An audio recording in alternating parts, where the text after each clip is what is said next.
मैं न 2010 में मैंने कोई जुर्म किया था और न अभी मैंने कोई जुर्म किया है कि अगर 2010 ना हुआ होता तो 2012 का चुनाव जीतना नामुमकिन था।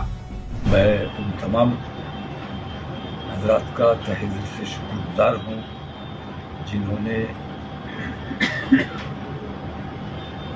इन तमाम चीज़ों के लिए दुआएं की हैं और इस तकलीफ को महसूस किया है।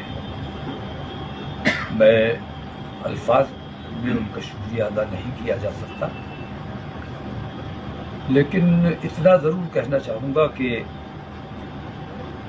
तमाम लोग जानते हैं कि जो कुछ भी हुआ वो सरासर इल्ज़ाम था, बुहतान था।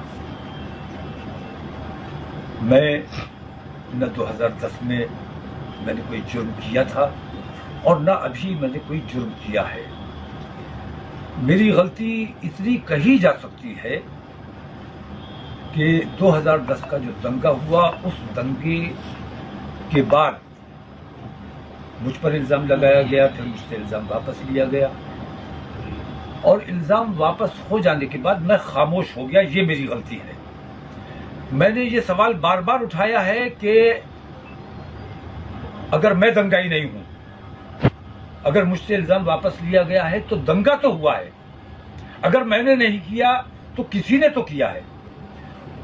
उनके खिलाफ मैंने आवाज नहीं उठाई, उनके खिलाफ मैंने एहतजाज नहीं किया, उन लोगों को बरसरे आम करने की कोशिश नहीं की। इसलिए गलती मैं अपनी मानता हूं। अगर मैं उस वक्त इस कोशिश में लगता, और मुझे लगना चाहिए था, क्योंकि मेरे शहर का माहौल बिगाड़ा गया। हम तो अल्हम्दुलिल्लाह अमनो आश्ती वाले लोग हैं। हमारा बुजुर्गों का तरीका ये रहा है, गदर भी देखे हैं हमारे इस सौदागरान ने, बंटवारे का वक्त भी देखा है और हमारे ख़ानदान ने हमेशा इत्तेहाद का पैगाम दिया, मोहब्बत का पैगाम दिया। हम कभी फसादात में नहीं रहे। ये फसादात का इल्ज़ाम झूठा है, बोतान है। तो मैं अपनी इसलिए गलती मानता हूं कि मेरे शहर के अमन को बर्बाद किया गया और मैंने उन लोगों के खिलाफ तहरीक नहीं चलाई और उन लोगों के खिलाफ मुझे आवाज़ उठानी चाहिए थी जिन पर मुझे शुबा था। और मैं आज भी कहता हूं कि दंगा अगर मैंने नहीं किया, लेकिन बरेली में 2010 में दंगा हुआ। वो दंगा किसने कराया? जब तक असली चोर नहीं पकड़ा जाएगा, दोबारा चोरी होने का अंदेशा बना रहेगा। इसलिए आज मैं ये अहद करता हूं कि जब तक 2010 के असल दंगाई सामने नहीं आएंगे, तब तक इंशाअल्लाह हमारी ये लड़ाई जारी रहेगी। हमें हिंदुस्तान की अदलिया पर यकीन है और मैं ये समझता हूं कि हिंदुस्तान की अदलिया जो है ये आखिरी किला है, लोकतंत्र का आखिरी किला है, जिसे फिरका परस्त ताकतें दबाव में लेना चाहती हैं। लेकिन सुप्रीम कोर्ट ने अपने पिछले कुछ फैसलों से ये साबित किया है कि सुप्रीम कोर्ट किसी दबाव में काम नहीं कर रहा है, बल्कि जो न्याय कहता है, जो संविधान कहता है, उसके मुताबिक काम करता है। तो हमारे उस यकीन को और मजबूती भी दी है और मैं ये समझता हूँ कि हिंदुस्तान बहुत ख़राब हालात से, बहुत ख़राब दौर से गुजर रहा है। बेईमानों के हाथ में ताकतें आई हुई हैं। अब आखिरी उम्मीद अगर हमारी बची है तो वो न्यायपालिका है, क्योंकि कार्यपालिका हम देखते हैं, सरकार हम देखते हैं, पूरी तरह लोकतंत्र खत्म हो चुका है, कार्यपालिका पर कब्जा हो चुका, नहीं रखा गया। और मुझे यकीन है कि न्यायपालिका को बचा के रखा जाएगा। अगर न्यायपालिका को हम बचाने में कामयाब रहते हैं तो हिंदुस्तान के लोकतंत्र को बचाने में कामयाब होंगे। दंगे से इस बात का कोई ताल्लुक नहीं। दंगा दुनिया जानती है किन लोगों ने दंगा कराया।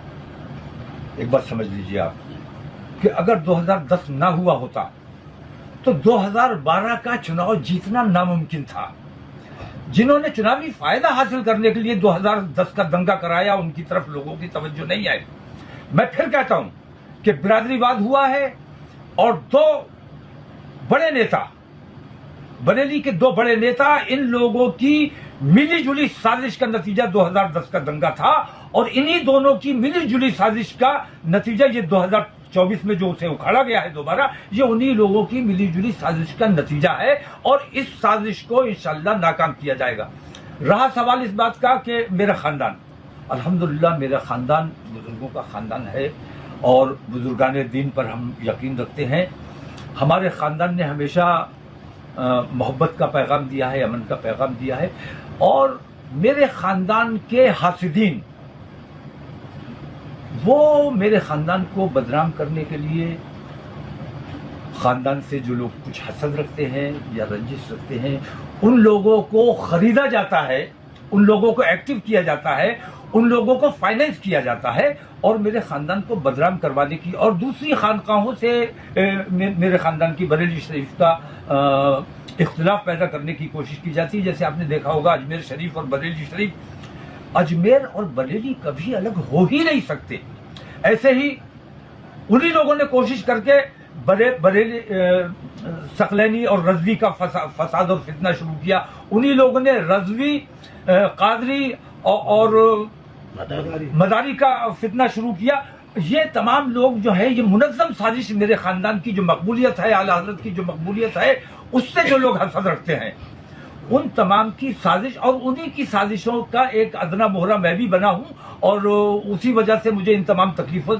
लेकिन हम किसी खास वजह से काम नहीं कर रहे हैं। हम सिर्फ जो काम कर रहे हैं अपने मुल्क, अपनी मिल्लत और अपनी कौम के लिए काम कर रहे हैं, और अल्लाह ने जितनी हिम्मत, जितनी ताकत हमें अता की है, इंशाअल्लाह काम करते रहेंगे। इन तकलीफों, इन परेशानियों से घबराने वाले हम नहीं हैं। चुनाव के लिए देखिए, अब ये थोड़ा सा तफसीली हो जाता है, लेकिन अब बात निकली है तो मैं बता दूं आपको कि लोकल साजिश है, ये अपनी जगह है, लेकिन इसमें भारतीय जनता पार्टी और आरएसएस जैसी तंजीमें ये चाहती हैं कि मैं इत्तेहाद मिल्लत का काम करूं। इत्तेहाद मिल्लत का काम होने से उन्हें बड़ा अच्छा लगता है, बड़ी खुशी होती है कि हिंदू मुसलमान हो रही है, मुसलमानों का ये काम करेंगे, हिंदुओं का हम काम करेंगे। लेकिन इन्होंने जब ये देखा कि मैं सिर्फ मुसलमानों की बात नहीं कर रहा हूं, मैं दलितों की भी बात कर रहा हूं, ओबीसी की भी बात कर रहा हूं, एसटी और तमाम माइनॉरिटीज की बात कर रहा हूं, और मैंने सामाजिक न्याय मंच बनाया है।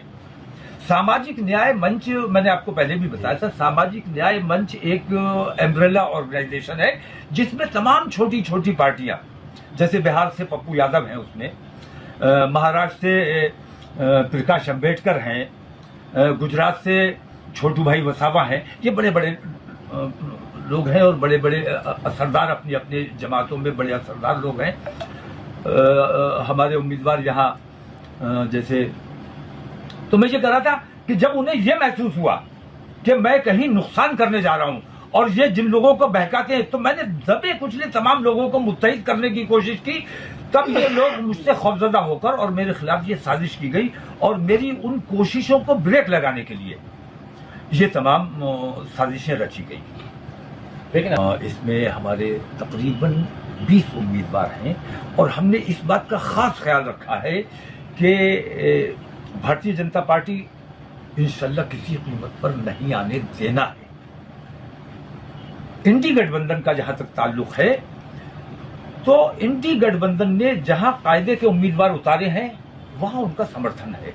जहां उन्होंने बेईमानी की है, जैसे अखिलेश यादव मुसलसल बेईमानी कर रहे हैं, और अखिलेश यादव के, मैं पूरे दावे के साथ कहता हूं कि अखिलेश यादव के पीछे आरएसएस का रिमोट कंट्रोल काम कर रहा है। जैसे जीती हुई मुरादाबाद की सीट इन्होंने हारने वाले उम्मीदवार को टिकट दे दिया, उस जीते हुए को काट के। मुस्लिम सीट थी, उस मुस्लिम सीट को इन्होंने गैर मुस्लिम उम्मीदवार खड़ा करके उसको खराब किया।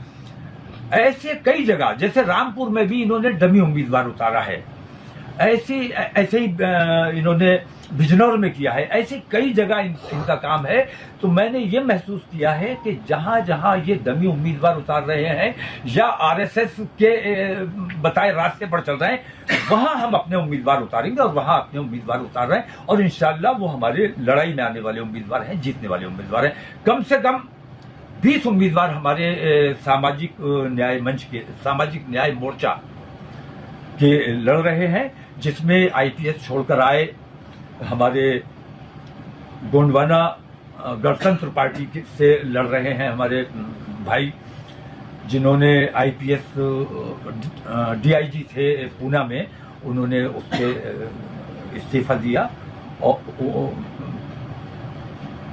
सीएए के टाइम पर उसकी मुखालफत में, और वो चुनाव लड़ रहे हैं, वो हमारे उम्मीदवार हैं। इस किस्म के हमने जिम्मेदार और बावकार उम्मीदवार, जहां हमने ये महसूस किया है कि इनके उम्मीदवार जिम्मेदार नहीं है और इन्होंने आरएसएस की लाइन पर काम किया है, वहां हमने अपने उम्मीदवार उतारे हैं। रामपुर देखिए, ऐसा है, रामपुर में मैं एक बात कहता हूं, रामपुर वालों के लिए खास तौर से ये बात कहता हूं कि रामपुर में अगर आजम खान नहीं तो साइकिल किसी कीमत पर नहीं चलनी चाहिए। आजम खान के साथ जितना बड़ा विश्वासघात समाजवादी पार्टी ने किया है, एसटी हसन के साथ जितना बड़ा विश्वासघात समाजवादी पार्टी ने किया है, ये आरएसएस की लाइन पर काम कर रहा है बाकायदा। और इसकी हिम्मत नहीं हुई कि आजम खान पे भरोसा करके ये यहां से चुनाव लड़ लेते रामपुर से, और रामपुर से अगर अखिलेश यादव चुनाव लड़ते तो आजम खान की जिम्मेदारी बन जाती कि इन्हें जिताकर भेजते। लेकिन इन्हें प्रशासन से लड़े तो आजम खान लड़े, मुसलमान लड़े, और मजा करूं तो मैं करूं, ये तरीका अब चलने वाला नहीं है। आजम खान, मैंने रामपुर के अवाम के लिए खास तौर से, क्योंकि रामपुर के अवाम के पास कोई ऑप्शन था ही नहीं, या तो भारतीय जनता पार्टी या समाजवादी पार्टी। मैंने ऑप्शन के तौर पर महमूद पराचा साहब को वहां उतारा है। रामपुर के अवाम को यह दिक्कत ना आए कि अगर हम समाजवाद, मैं कहता हूं कि इंडी गठबंधन हो या भारतीय जनता पार्टी हो, ये दोनों एक ही सिक्के के दो पहलू है। एक जाएगा दूसरा आएगा, जो दूसरा आएगा मुसलमानों को कंगन नहीं पहनाएगा।